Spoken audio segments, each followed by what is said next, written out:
Hi there, my name's Erin, and today I'm going to show you how to get kicked out of the friendliest country in the world. A lot of my friends have been asking, hey Erin, how did you manage to get kicked out of the friendliest country in the world? I mean, it's Ireland. Come on now. I don't actually entirely know what's going on, but I'm going to give you my best synopsis as to what happened. So for those of you who don't know, a couple months ago I quit my engineering job and decided to take a sabbatical and do some traveling. I came across a house sitter who at first we talked about, a couple of months, me watching over a place to make sure it didn't get robbed. And then it turned into 3 months. And then eventually the final agreement we had was that I would come for 3 months, which is what the visitor pass that Ireland allows US citizens to come in for is limited to. So hoping I would get the 90 days, not assuming. And then from there, I would just leave, and if she still needed me beyond that point, I could be available to her up until the end of March. Of course, I researched this very thoroughly before we talked about this, and as far as I could tell, US citizens are allowed 90 days at a time, and there's no specified time that these 90-day chunks need to be separated by. So I mean that if you stay for 90 days, there's nothing that says, okay, now you have to wait another 45 days or another 90 days or 48 hours or a day. I couldn't find anything. It might be there, I can't find it. So how it went down was I entered the country end of September, and then around mid-November I had an event to go to in England. I was helping out with the TEDx Leamington Spa.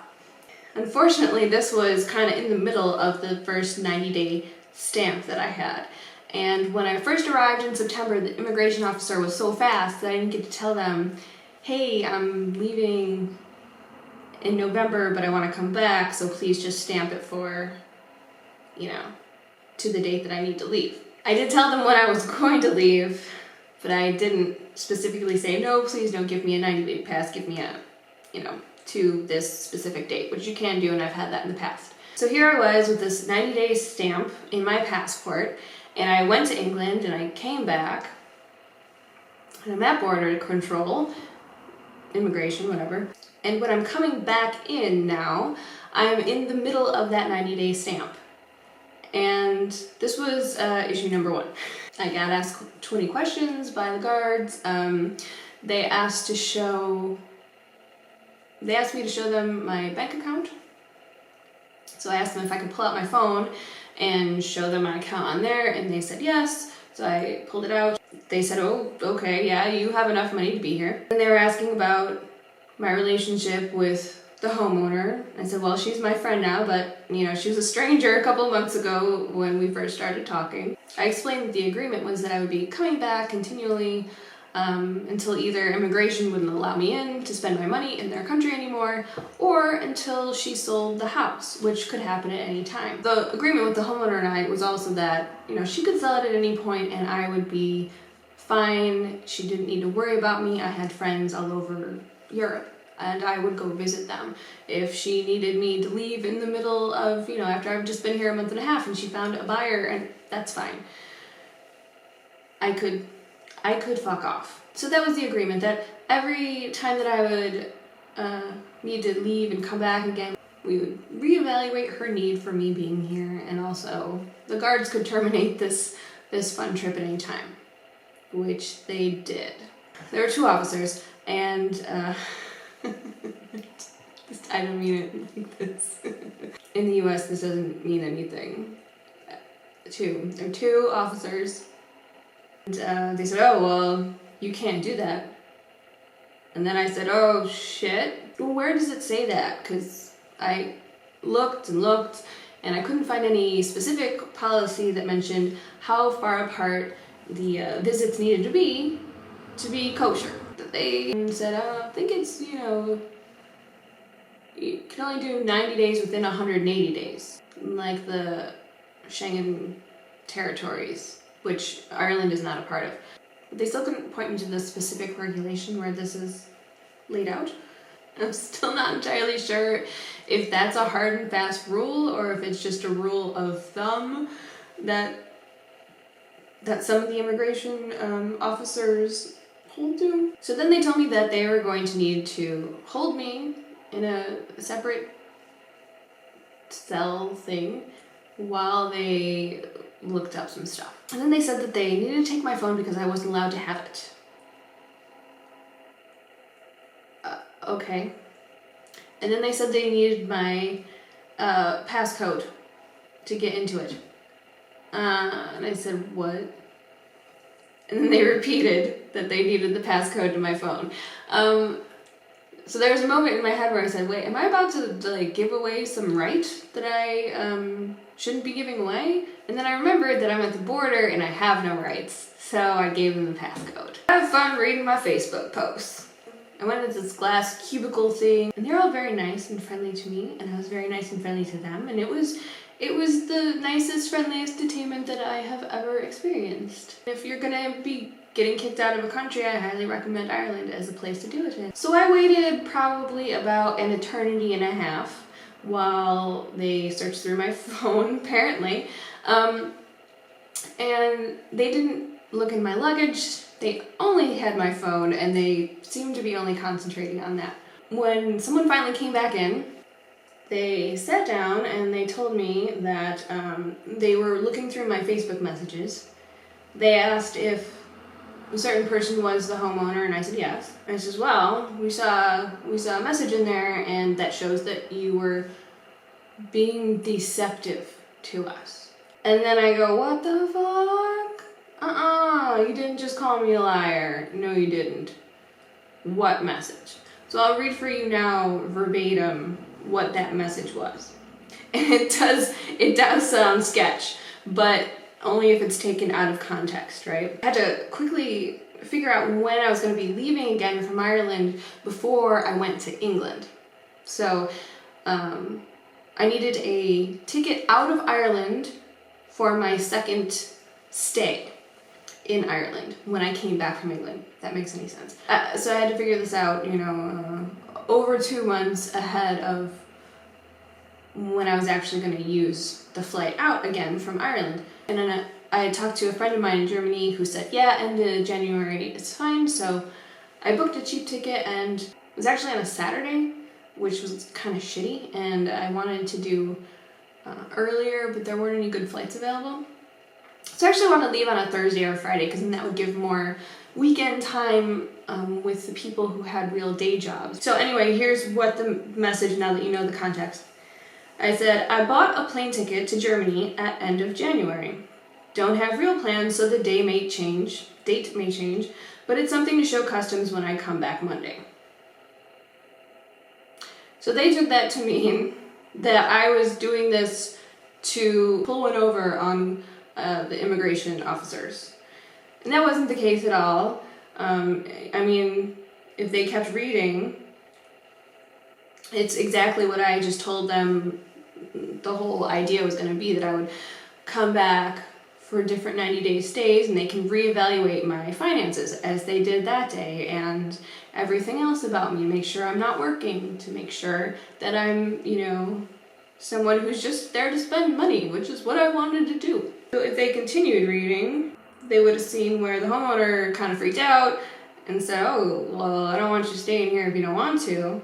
And then I told her that I just need to do another trip out so that I'm not here longer than 90 days at a time. So I was planning on leaving. It's not like I bought this ticket and was just going to stick around. How the hell else was I going to get another 90-day visitor stamp in my passport? I was not being deceptive. This was the best estimate of when I was going to leave at the time that I needed to show immigration something. So now I have possibly a red flag on my record that says that I'm a liar, and that seriously is the only thing that I've been pissed about. Really, really upset me, because I'm not a liar. My job's been in jeopardy several times because I wouldn't lie. I'm not about to lie to immigrations, and no, that's not me.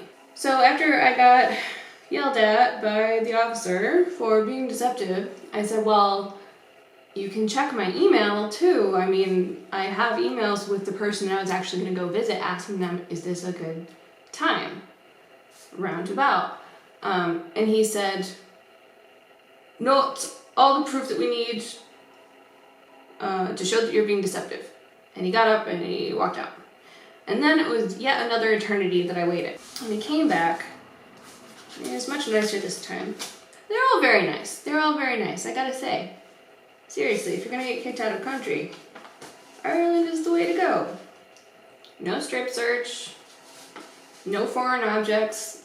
It was nice. So he comes back with what's going down. So he says that I had 1 week to buy a plane ticket to where I was going next, and I didn't have to go home. But you can't stay here. Heard that before.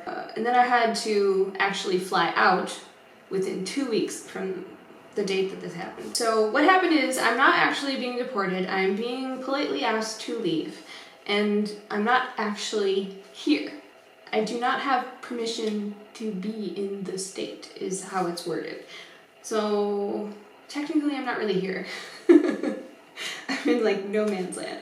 So then the officer wished me good luck and let me go on my way.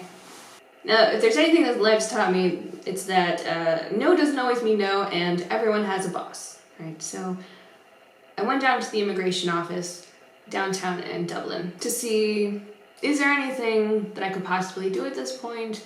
And just a general, what the fuck. I wanted clarification on, okay, what exactly are the rules? Because when I try to look online all over the place, I can't find a fucking thing. I went down the Irish immigration office and I talked to 3 different people, and I got 3 different answers as to how things work there. Each one of them kind of yelled at me at a certain point, and then they were typically very nice towards the end of our conversation once again, because they're Irish and they can't help it. One woman who was probably the most mad at me said, "You're making a mockery of the Irish immigration system."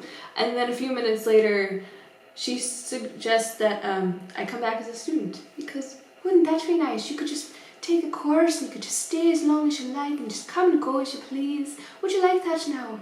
And I said, "Oh, I don't want to be a student though." She said, "Oh, you don't now. Oh, that's a shame."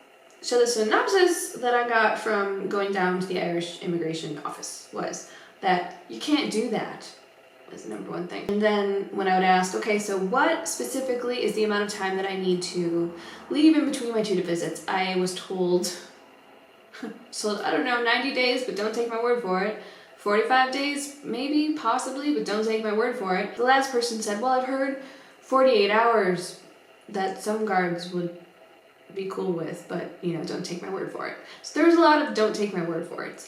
I was also told that this was not a huge thing. It's not a big deal. That I wasn't being banned, that I could come back and try it again at any time, but who knows if I'd be let in or not, because there would be like this red flag. Now this is contrary to what the Irish immigration lawyer that I talked to said. He said that I need to go back immediately to the United States and get this cleared off my record, because this is like not cool to have on there. Especially since it's not true. It's not true. I do not lie. So at the end of one of my conversations with the Irish immigration officers, she says, "You've learned a lot now, haven't you?" And I said, "Yeah, I really did. But I don't think that what she thought I learned and what I thought I learned were the same things." Here's what I actually learned. Number 1, the Irish immigration system regulations laws, they are about as clear and detailed as Irish commerce websites, which is not very fucking detailed. By the way, Vodafone, what the fuck is this? It's been 6 weeks now and you still haven't sorted out my fucking bill. Jesus. Thing number 2 that I learned. If you're going to leave and come back, make sure that you get a stamp that's cut off for the day that you leave. And even then, it might not be cool for you to come back in. Who knows? Because you're not given a visa with clear-cut regulations that you can abide by and understand. You're given a weird visitor's pass thing, which is subject to the immigration officer's interpretation at the time. And number 3, the specific amount of time that you need to wait between one 90-day visit and another 90-day visit without pissing anyone off is who the fuck knows. That is the answer as far as I can tell. I found some forums where other people were asking the same question and were also confused as about how long you needed to wait before you could come back again. You know, do your own research, but that's as good as I can figure out for myself.